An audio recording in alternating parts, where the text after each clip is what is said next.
Hello, my name is Ahmed Ishmael, co-founder of House. On behalf of myself, Lamar Taylor, Abel Tesfaye, we would like to welcome everybody here today for this historic occasion.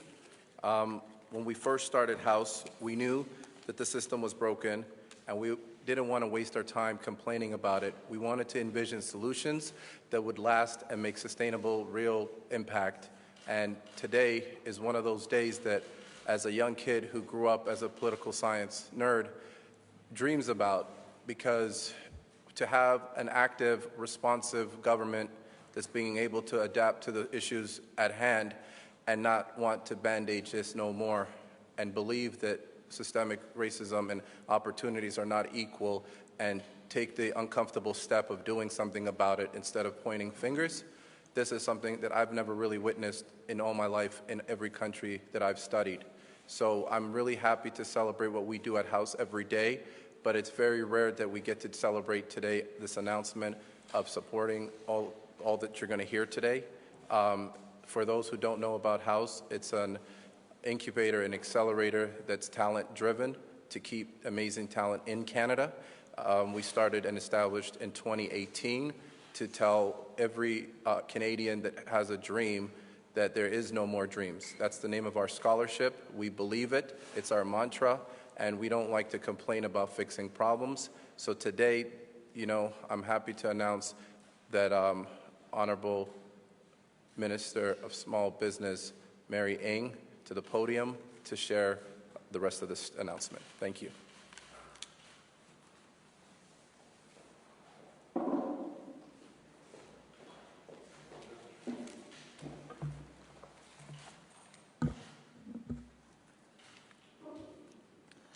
Well, good morning, everybody. I want to begin by acknowledging that we are gathered on the traditional territory of the peoples of the Anishinaabe, the Wendat, the Haudenosaunee, and the Mississauga of the Credit First Nation. Today, indeed, is an exciting day. I'm honored to be here at House, a local think center that helps entrepreneurs turn their innovations into made-in-Canadian businesses and products. I am joined by our Prime Minister, the Right Honourable Justin Trudeau. Also here with me is my friend and colleague, the Member of Parliament, Greg Fergus, a relentless champion of his community in Hull-Almer, but also the chair of the Canadian Caucus of Black Parliamentarians. Today's announcement is a testament to the dedicated advocacy of Black Caucus, as well as the incredible leadership, strength, and the hard work of Black-led business organizations from across the country. A sincere thank you to the Black Business Professional Association, the Canadian Black Chamber of Commerce, Groupe 3737, Côte de Neige Black Community Association, the Black Business Initiative in Nova Scotia, and many others.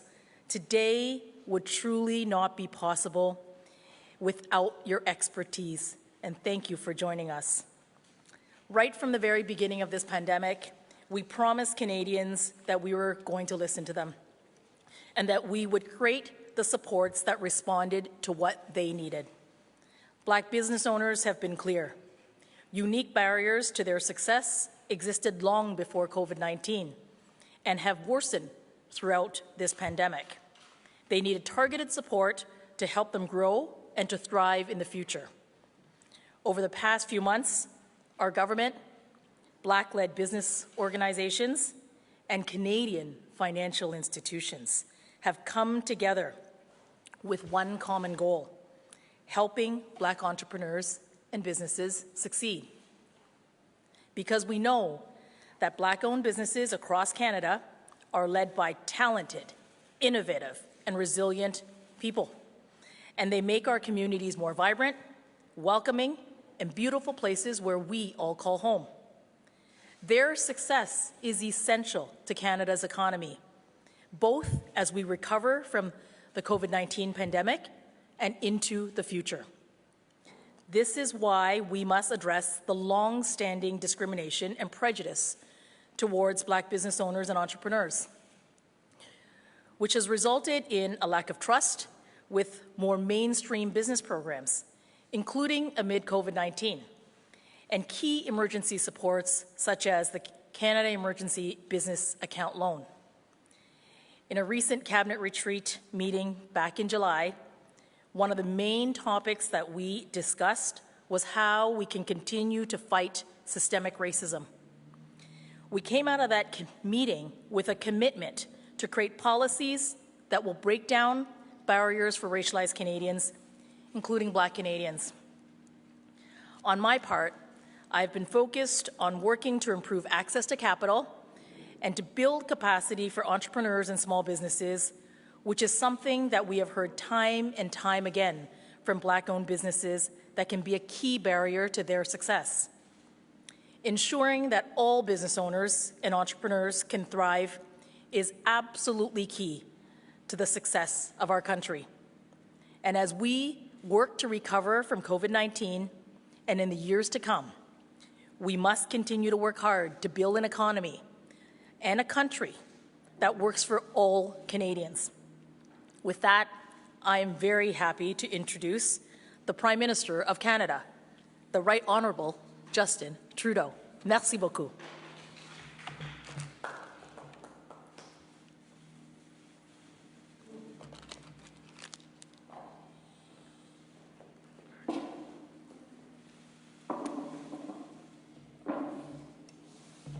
Bonjour tout le monde. Hello, everyone. I am happy to be here at House in Toronto with Minister Ng, Greg Fergus, the Chair of the Parliamentary Black Caucus, and Adam Vaughan and Gary Anandasangari. I also want to thank one of the co-founders of House, Ahmed Ismail, for welcoming us today. I know that Abel Tesfaye, known as The Weekend, and Lamar Taylor are also co-founders of House and wanted to be here but just couldn't make it. So thanks to them as well. We're also joined by members of the local community and representatives from some of Canada's largest banks. Over the last 6 months, as our country faced the unprecedented challenge of COVID-19, we've seen that there exists still far too many gaps in our society. For Black entrepreneurs, this pandemic has highlighted the many inequalities they face. We need an economic recovery that's inclusive and equitable for all Canadians. Earlier today, I talked with some local Black entrepreneurs about what starting a business means to them and what the last few months have been like. They told me what it was like to build the company of their dreams and the importance of giving back to the community. The small businesses that Black entrepreneurs create are the backbone of our communities. Just take the story of Thornton and Lucy Blackburn, two prominent Black Canadian entrepreneurs from the early 1800s. After the Blackburns escaped from slavery, they became successful business owners, starting Toronto's very first taxi company. Here in Toronto, at the end of the Underground Railroad, the Blackburns brought a new dream to life, a dream of building economic freedom through hard work, perseverance, and hope. A dream that gave them pride in creating something with their own two hands and contributing to their community and their city. They achieved that dream, all the while reaching back to help others move forward. Their legacy speaks to what Black business owners have always done and still do for their communities. From the Blackburns to Viola Desmond, Black business owners are at the very center of their communities. To Black entrepreneurs, we heard you when you said that investing in the right tools and support create good, sustainable jobs. You're absolutely right. An investment in Black excellence is an investment in economic empowerment, and economic empowerment is an essential part of justice.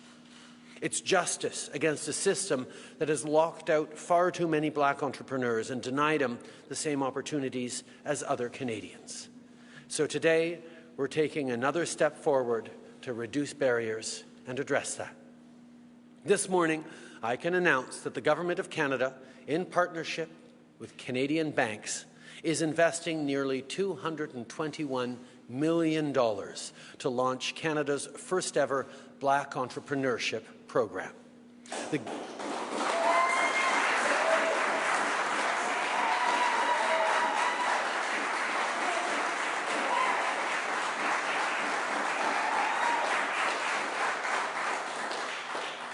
The Government of Canada's share will be nearly $93 million over 4 years as part of this program. The Black Entrepreneurship Program will help thousands of Black business owners through our economic recovery and into the months and years ahead. I'd like to take a moment to thank our partners for working with us to address an issue Black Canadians have faced for far too long.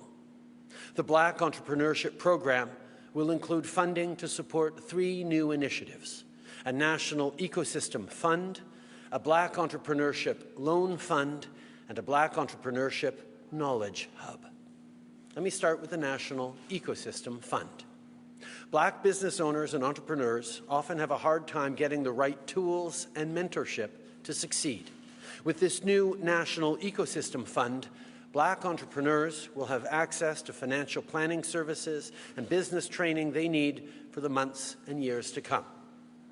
Black entrepreneurs also continue to face systemic barriers when it comes to accessing loans from financial institutions.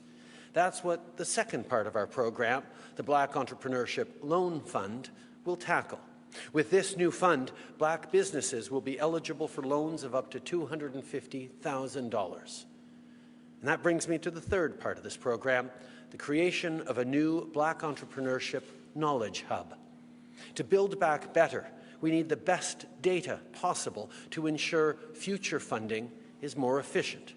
This hub will identify the barriers standing in the way of Black entrepreneurs and highlight opportunities for future growth. To get the right input from communities, the hub will be run by Black-led business organizations in partnership with universities and colleges. Moving forward, Statistics Canada will continue to collect disaggregated data to better understand the needs of Black entrepreneurs. Aujourd'hui, j'annonce que le gouvernement du Canada, en partenariat avec plusieurs banques canadiennes, investira jusqu'à 221 millions de dollars afin de lancer le tout premier programme pour l'entrepreneuriat des communautés noires. La contribution du gouvernement du Canada pour ce programme s'élève à près de 93 millions de dollars sur 4 ans. Ce programme prévoit le financement de 3 nouvelles initiatives: le Fonds pour l'écosystème national, le Fonds de prêt pour l'entrepreneuriat des communautés noires et le Carrefour du savoir pour l'entrepreneuriat des communautés noires. J'aimerais d'abord vous parler du Fonds pour l'écosystème national. Ce programme aidera des milliers de propriétaires d'entreprises et d'entrepreneurs noirs durant notre reprise économique et au cours des mois qui viennent. Je tiens à prendre un instant pour remercier nos partenaires de travailler avec nous afin de régler des problèmes auxquels les Canadiens noirs font face depuis bien trop longtemps. Ce programme prévoit le financement de 3 nouvelles initiatives: le Fonds pour l'écosystème national, le Fonds de prêt pour l'entrepreneuriat des communautés noires et le Carrefour du savoir pour l'entrepreneuriat des communautés noires. J'aimerais d'abord vous parler du Fonds pour l'écosystème national. Les propriétaires d'entreprises et les entrepreneurs noirs ont souvent de la difficulté à obtenir les outils et le mentorat dont ils ont besoin pour réussir. Par l'entremise de ce fonds, ces entrepreneurs auront accès à des services de planification financière et de formation commerciale afin d'être en meilleure position pendant qu'on rebâtit notre économie. Historiquement, les entrepreneurs noirs font également face à des obstacles systémiques quand ils souhaitent obtenir des prêts d'institutions financières. C'est pourquoi nous mettons sur pied le deuxième volet de notre programme, le Fonds de prêt pour l'entrepreneuriat des communautés noires. Grâce à ce nouveau fonds, les entreprises appartenant à des entrepreneurs noirs seront en mesure d'obtenir des prêts pouvant atteindre 250 000 $. Et cela m'amène au troisième volet de ce programme, la création d'un nouveau carrefour du savoir pour l'entrepreneuriat des communautés noires. Si nous voulons rebâtir en mieux, nous devons avoir les meilleures données possibles afin de veiller à ce que le financement futur soit plus efficace.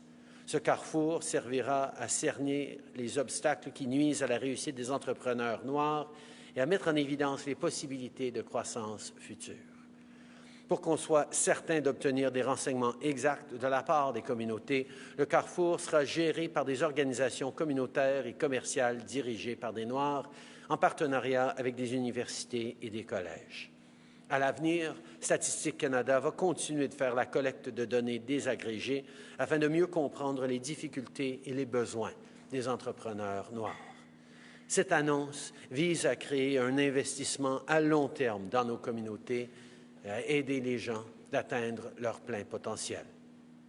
The Black Entrepreneurship Program wouldn't be possible without the leadership of Black business organizations. I'd like to thank them again for their hard work on building this new program with us. This funding is another step in supporting the hopes and aspirations of Black Canadians. And it's another step towards our commitment to address the systemic racism that affects Black communities. We know there's still more work to be done, and we're committed to doing that work. In the weeks and months to come, our government will continue to stand with all Canadians through this economic recovery. We will continue to build a better, more equitable, more inclusive Canada where everyone has a real and fair chance at success. Notre gouvernement comprend que notre population constitue notre plus grand atout. Je veux maintenant céder la parole au président du caucus du parlementaire noir, Greg Fergus, et par la suite, je reviendrai pour répondre à vos questions. I'll now hand it over to the chair of the Parliamentary Black Caucus, Greg Fergus, and then I'll be happy to take your questions. Merci.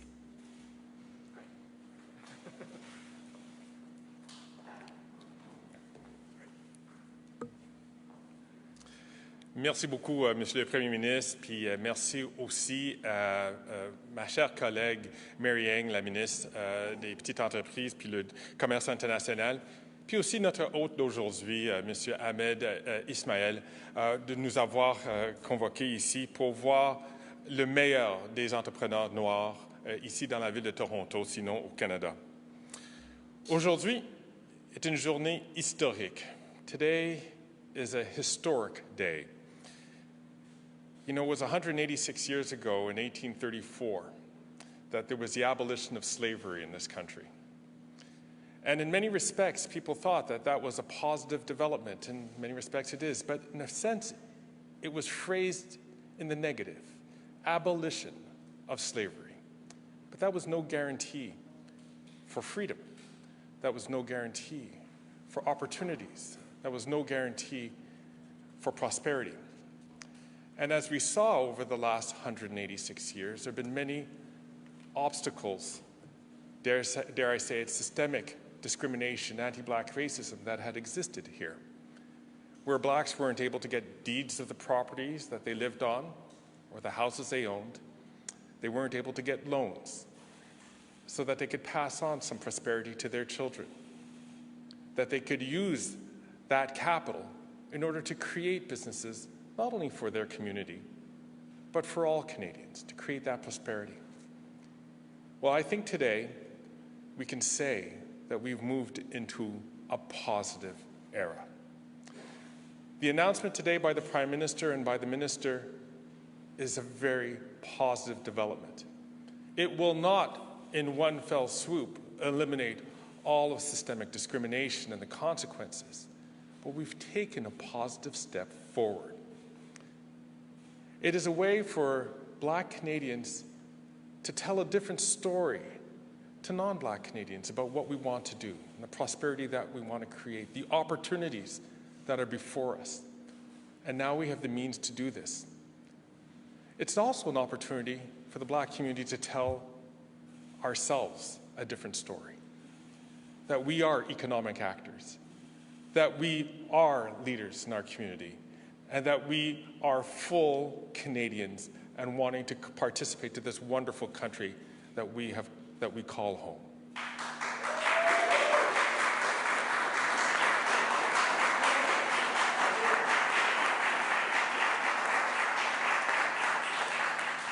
I would like to thank some people who are here in this room. First of all, I'd like to thank my colleagues, Gary Anandasangari, who is here, Adam Vaughan, and a special shout out to a colleague who is not here, Minister Ahmed Hussein.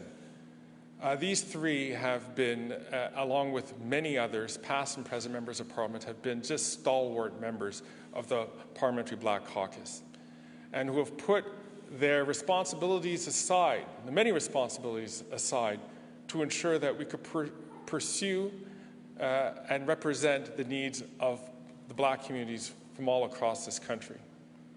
Another group of people who I'd really like to thank are the business people, especially the Black business people who are here in the room, who have made an amazing contribution through their businesses to contribute to this new entrepreneurial fund. This is remarkable, to see how everybody is working in partnership to ensuring that Black Canadians can take their place. So thank you for all that work. The work is not done.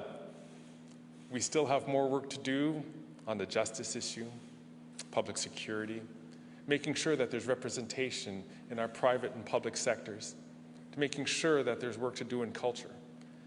But what we started today, and Prime Minister, what you have worked on all summer long, in cooperation with Minister Eng, she and her staff have done an incredible job, is the beginning of this process to making sure that all Canadians are equal Canadians. Merci beaucoup. Thank you very much.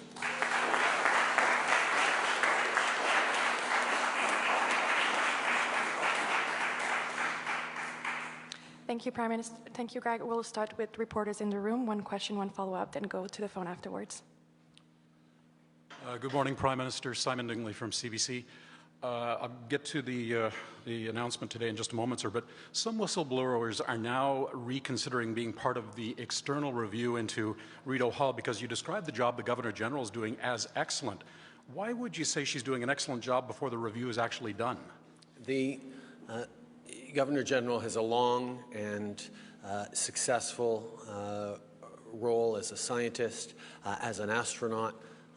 We have engaged a third-party reviewer to follow up on these serious allegations, and we will wait for the reviewer to do their work.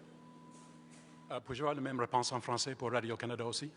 La gouverneure générale est de longue date une scientifique et astronaute de renommée. Nous avons engagé une firme indépendante pour faire un suivi sur ces allégations sérieuses. Et nous allons permettre et attendre à cette firme de faire leur travail. A second question. It's been more than 3 months since you took a knee at the anti-Black racism protest on Parliament Hill. Today's announcement seems to be the only action the government's taken so far to help the Black community since then. Where is your government's anti-racism strategy that you've been promising? Over the past many years, our government has been working with the Black community on issues of importance to them, whether it's social justice, whether it's the justice system, whether it's public safety. But it's also been issues around economic development. One of the things that we've heard time and time again is about the barriers to economic success the members of the Black community facing. Young entrepreneurs who get extra barriers when it's already challenging enough to be an entrepreneur. We needed to turn things around. And over the course of numerous roundtables with business leaders over the past years, we've made commitments. And today, we're announcing a significant element of economic empowerment and investment for Black communities. I recognize there's much more to do on the justice system, much more to do on public safety and working with police, and we will have more things to talk about. We've heard very clearly from the Black community that economic empowerment is an essential step towards breaking down those barriers and creating true success, not just for the Black community, but for our country. And that's why I'm so excited to have made that announcement today. La même question en français, s'il vous plaît. Ça fait plusieurs années que je travaille avec la communauté noire pour écouter leurs préoccupations, pour faire des investissements dans l'entrepreneuriat, mais aussi dans la justice sociale, dans les meilleures solutions pour la communauté, pour l'inclusion, pour réduire les barrières. Et on va avoir plus à dire sur notre système de justice et les réformes qu'il faut amener. On va avoir plus à dire sur le besoin de travailler avec nos corps policiers pour lutter contre le racisme systémique. Mais aujourd'hui, ce qu'on annonce, c'est des mesures concrètes qui vont aider les entrepreneurs noirs, qui vont aider les communautés noires et qui vont aider le Canada au complet d'avoir plus de réussite, plus d'innovation et plus de prospérité économique pour tout le monde. Ces investissements réels dans la communauté noire et dans leur leadership entrepreneurial, c'est bon pas juste pour la communauté, mais pour le pays. Hello, Prime Minister. My name is Salman Faruqi. I'm from the Canadian Press. Racialized people have been disproportionately affected by COVID-19, both in health and finances. Do you have plans for broader help targeted at their economic recovery, or are you confident that the programs in place now will serve their needs? We moved very quickly as a government to respond during this COVID-19 crisis and put money in the pockets of all Canadians who needed them almost immediately.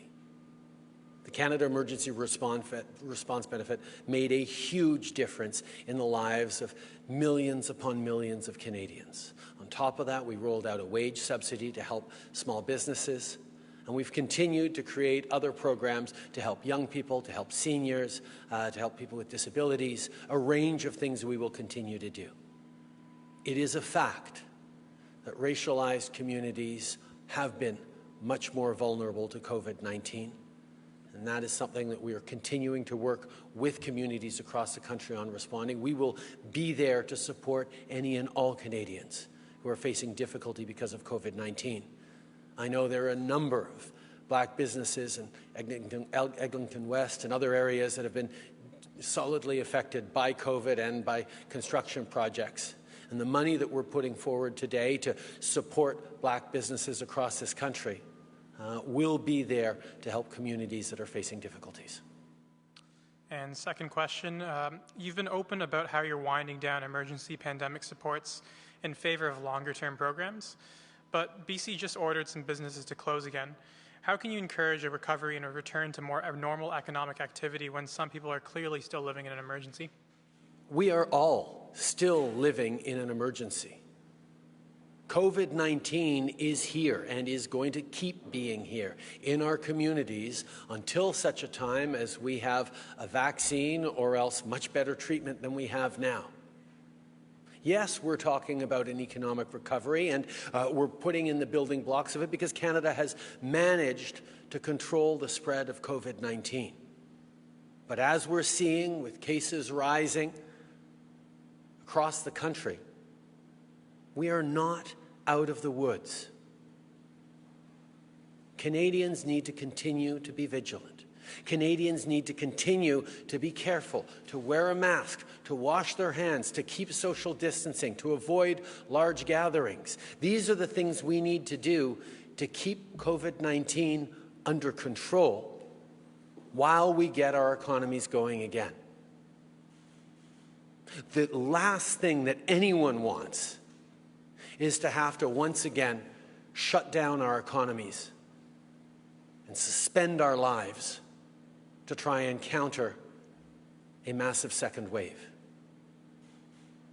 That's why each and every one of us, in the choices we make, need to keep each other safe, keep ourselves safe, keep our frontline health workers from being overwhelmed, keep our elders from being victims of COVID-19. Yes, we move forward quickly with the Canada Emergency Response Benefit that helped Canadians not only be able to pay for their groceries right away when the economy shut down, but to encourage people to stay home, because that's what we needed to control COVID-19. Now, as we are living with COVID-19, there's a lot of economic activity picking up again, and that's a good thing. But obviously it needs to be done carefully. And that's why shifting from the CERB, which was designed to keep people at home and not working, towards a more EI-like system that will have incentives to work and encouragements and supports for people while the economy gets rolling again, is the right step. But we are going to remain vigilant every step of the way. And as I've said from the beginning, this government will continue to have Canadians' back throughout this crisis. En français, s'il vous plaît. Nous avons été là pour les Canadiens dès le début avec la PCU. La prestation canadienne d'urgence a été là pour aider les gens à payer pour leur épicerie, à payer leur loyer, en les encourageant de rester chez eux pour qu'on puisse contrôler l'éclosion de la COVID-19. Ça a été créé pour garder les gens à la maison. Or, maintenant, pendant qu'on est en train de recommencer de façon vigilante l'économie, on va transformer cette PCU en une aide qui s'approche plus de l'assurance-emploi. Parce qu'il y a des encouragements pour la formation, il y a des incitatifs pour retourner au travail. Mais il ne faut pas se tromper.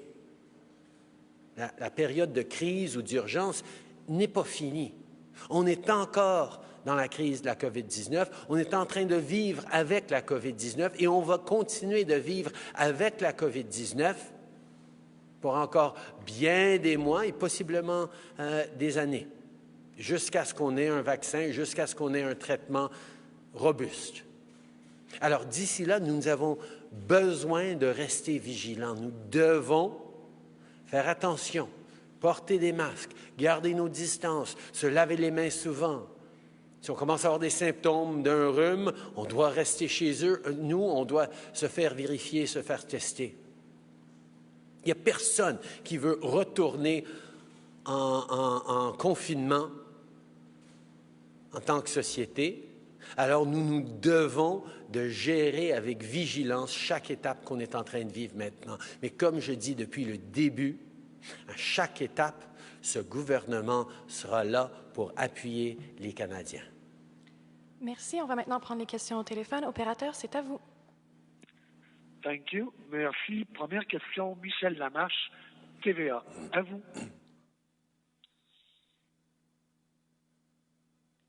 Madame Lamarche, si votre ligne est en mode discrétion. C'est-tu moi? Oh, je suis désolée. J'entendais pas du tout, mais je pense que vous m'entendez. Oui. Je suis vraiment désolée. Première question pour vous. Vous nous aviez dit au printemps que vous alliez analyser le montant des transferts en santé.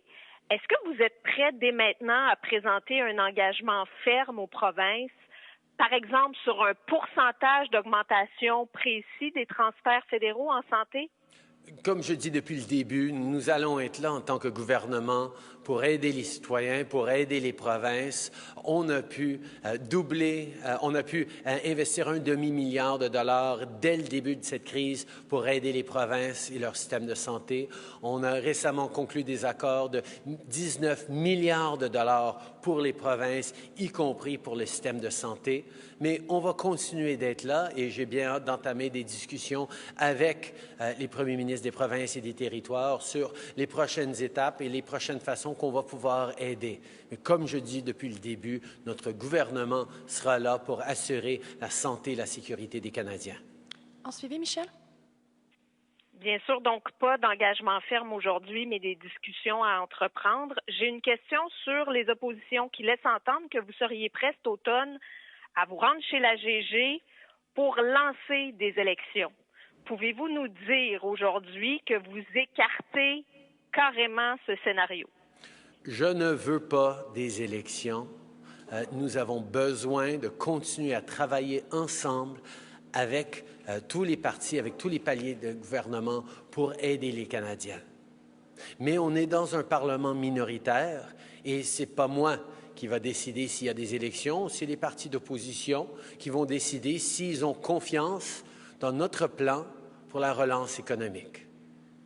C'est pour ça que nous allons présenter un discours du trône dans quelques semaines qui va élaborer nos priorités pour la relance économique, comment nous allons continuer d'aider les Canadiens dans cette crise et commencer à parler de rebâtir le pays de façon encore plus forte. Et, ce qui est tout à fait responsable dans une démocratie, les partis d'opposition vont décider si le gouvernement continue d'avoir leur confiance pour livrer pour les Canadiens. Mais comme j'ai dit très clairement, ce n'est pas notre intention d'avoir des élections. Nous voulons continuer à travailler pendant cette crise pour aider les Canadiens, pour relancer cette l'économie. In English, please. I've been very clear. The government has no interest in seeing an election this fall. We know that there's still an awful lot of hardship that Canadians are going through. There's still real concerns about a potential second wave of COVID-19, and we need to be vigilant. We need to be there to help Canadians. We need to be there to relaunch our economy. So we have no interest in an election. However, we will be putting forward a strong and ambitious plan to both help Canadians right now and begin the process of building back better our country, our economy. And it is the responsible thing to do in a democracy, particularly in a minority parliament situation, to put that plan forward to ensure that it has the confidence of the House as we move forward.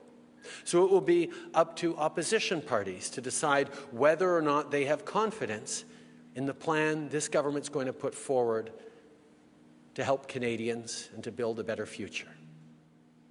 We're going to stay focused on helping Canadians, and I hope that the other parties will do the same. Thank you. Operator, next question. Thank you. Merci. Next question, Ryan Tumulty, National Post. Line open. Yeah, good morning, sir.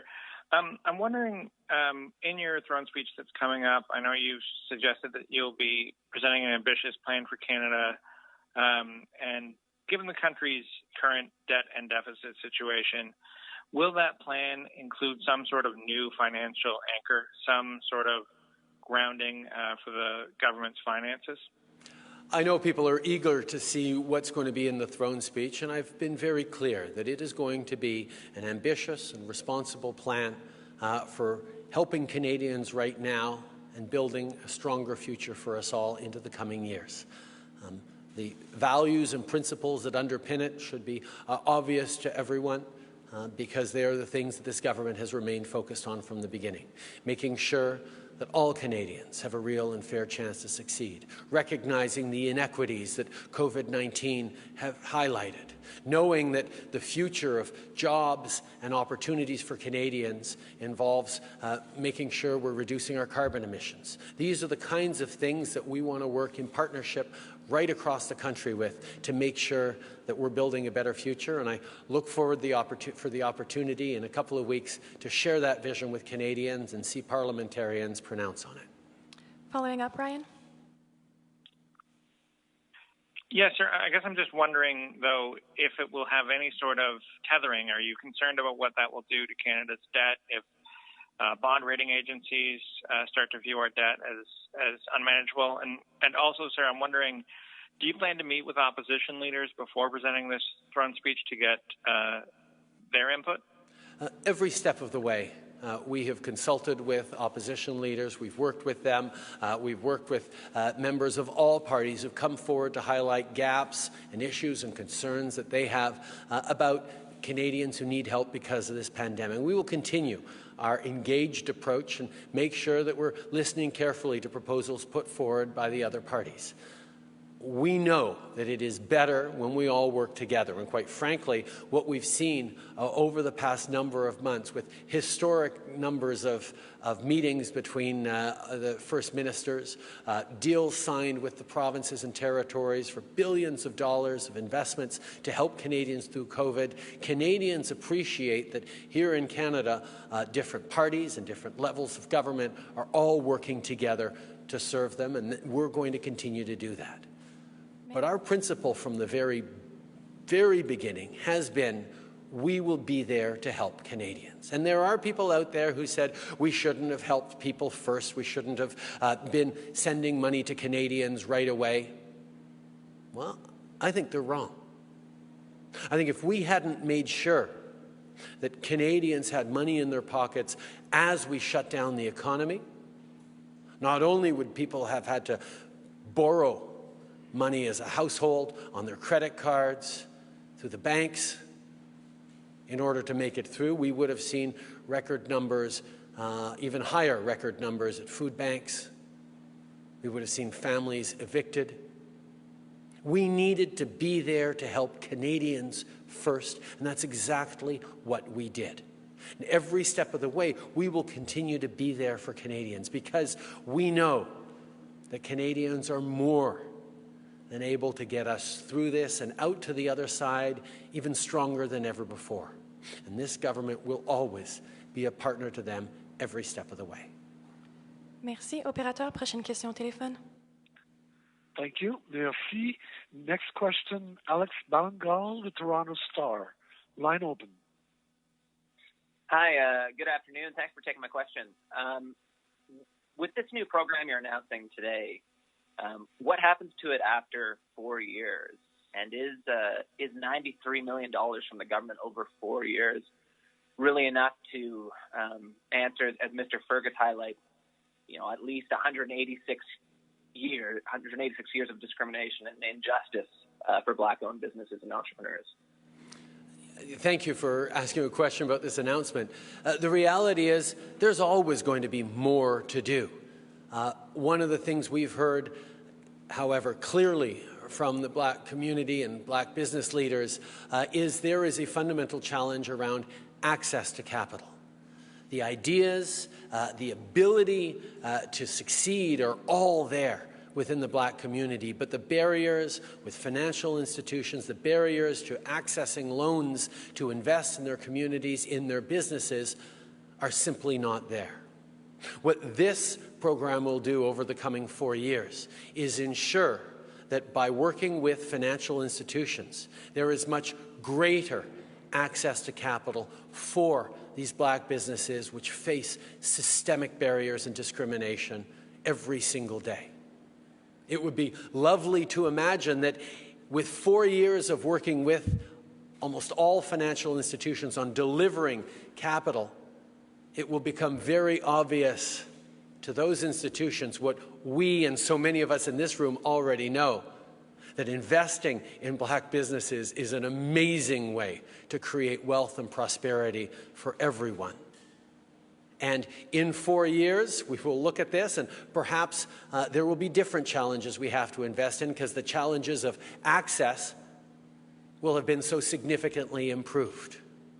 What we get to demonstrate with this program is that investing in Black businesses isn't just good for financial institutions or for Black businesses themselves, that it'll be incredibly good for our communities and for our entire country. And that's what I'm so excited about here. Following up, Alex? Yes, just in, I think it was mid-June, Mr. Fergus and the Parliamentary Black Caucus released that declaration of recommendations for the government to tackle systemic racism that was signed by, I think it was more than half of your cabinet, more than 100 Liberal MPs. I'm wondering if how you're using that declaration as a guiding document for whatever work is coming. As you say, you're promising more action on this. How much of a role is that declaration playing in what the government is working on? I think that declaration was extraordinarily important, and I'm deeply grateful to Greg for his leadership and for so many parliamentarians and ministers for signing on to that. But we're listening to that document. We're also engaging directly with the Black community and hearing the challenges, the issues, the impediments, the barriers that we need to tackle. We've worked with all sorts of different partners throughout the summer. We've brought forward different elements. I'm happy to be making an announcement today about significant investments that's going to encourage Black entrepreneurship and help Black businesses succeed.